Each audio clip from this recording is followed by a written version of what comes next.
Yes, I'm still here, Mars and Pars. Mga kapuso, bukod sa kabi-kabilang issues sa politika, for sure isa rin sa mga nababasa ninyo online ang trending usapan na usapang prenup o prenuptial agreement. May mga kasal daw kasi na nade-delay umano dahil hindi nagkakasundo sa prenup. Ano ba ang sinasabi ng batas tungkol dito? Ask me, ask Attorney Gabby.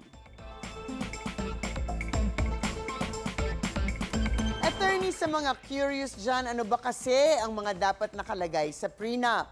Well, basically isang prenup o prenuptial agreement o tinatawag din na marriage settlement ay isang legal na kasunduan between two people who are planning to get married.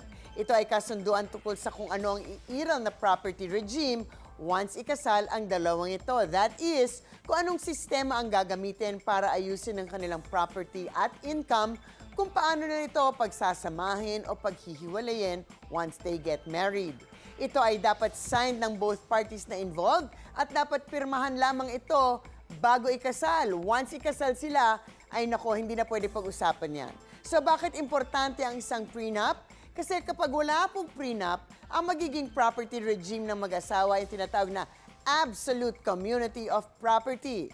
Lahat ng property ng mag-asawa before and after the marriage ay magiging property ng mag-asawa at kung maghiwalay sila, paghahatian to ng 50-50. Well, problema ba ito?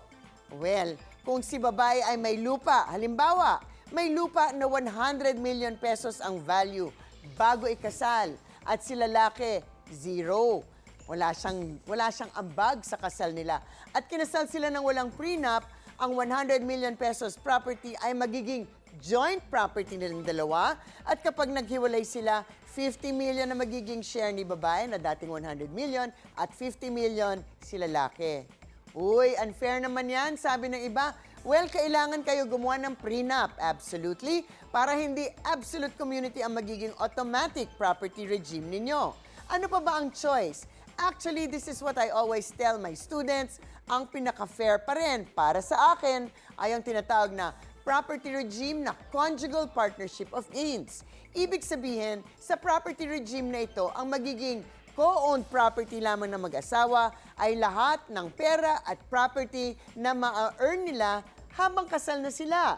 Lahat ng property bago sila ikasal ay magiging separate at sarili nilang property. So, sa example po natin kanina, kung si babae may 100 million pesos property bago ikasal at si lalaki walang property, di ba? Zero nga ang ambag niya. At ikinasal sila with a prenup na nagsasabing conjugal partnership of gains, ang property regime nila, ang 100 million peso property ay separate property pa rin ng babae at kapag naghiwalay sila, sa kanya pa rin ito mapupunta ng buong buo at zero pa rin si lalaki. At least pwede sabihin ng lalaki, I didn't marry you for your money or something like that, di po ba? Meron pa ba ibang choice ng property regime? Well, pwedeng complete separation of property nang ibig sabihin, totally magkahiwalay ang properties ng mga asawa. They will never own anything together. Na actually, medyo naiba naman kasi, parang hindi naman sila mag-asawa. Pwede rin namang mga combination, di ba? Pero mas komplikado yon. Yung tatlo na banggit namin, yan ang three main types of property regime. Maaari ba magkaroon ng ibang nilalaman ng isang prenup? Puro tungkol ba ito sa pera at kayamanan? Well, hindi naman. Maaari ito magkaroon ng ibang provision, although usually ito ay related kahit papano sa property at pera. Maaari itong magkaroon naman ng provision na halimbawa, pagkilala sa isang anak sa pagkadalaga o pagkabinata. Or in case na magkahiwalay ang asawa at kasalanan nito na isang partido, pwede magkaroon ng waiver to certain property or interest in properties. Maring i-emphasize ang pagkakaroon ng sariling trabaho at career ng bawat isa. Well, ito na nga ang kananong. Pwede ba ang provision na in case na magkaroon ng hiwalayan, mapupunta ang automatic custody ng mga anak sa either of the spouses? Naku, delikado po yung provision na yan. Naku, red flag yan.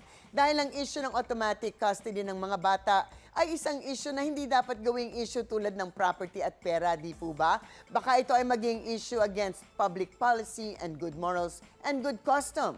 Ang issue dapat kasi na sino ang dapat magkaroon ng custody ng mga bata ay depende sa best interest of the child at kung sino ang better or more fit parent.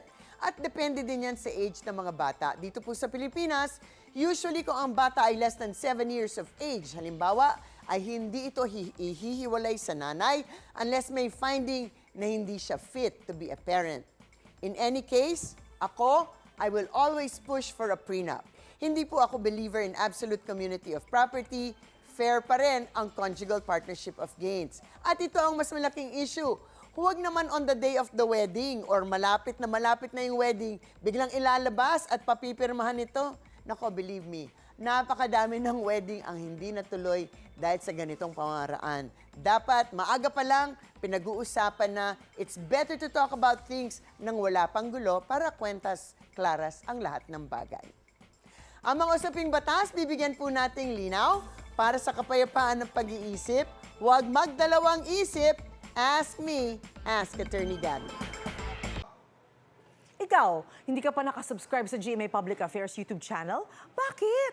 Mag-subscribe ka na, dali na, para laging una ka sa mga latest kwento at balita. I-follow mo na rin ang official social media pages ng Unang Hirit. Salamat, Kapuso.